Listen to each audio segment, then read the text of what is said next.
We also want you to be aware that on the NASW Code of Ethics website, there are 18 sets of practice standards that complement the code. Now, of course, you don't need to be aware of all of these standards. They are broken down and look at how to work with specific populations and situations that you may encounter frequently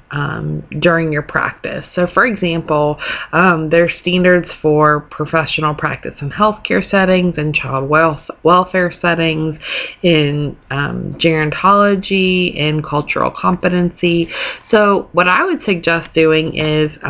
since you now have your placement that you're going to be in, it would be a really good idea to go to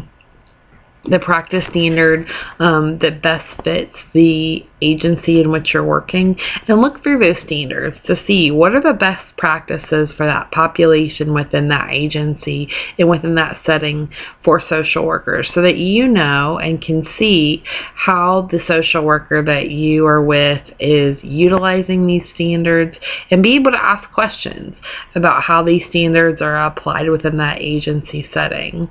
I'm going to be providing you with the website address in class as we discuss these on the board, so that you can go and find these standards so that you're able to review them prior to the next time you go to your agencies. And it might be something that you want to include in your next log, so that you can discuss maybe how you saw these standards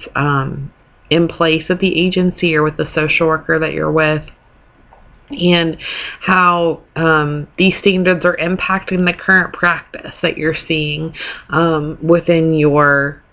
agency setting at this time. And we're going to be talking a little bit more in detail about this during class, but making sure that you're aware that there are these additional standards for different areas within the social work field.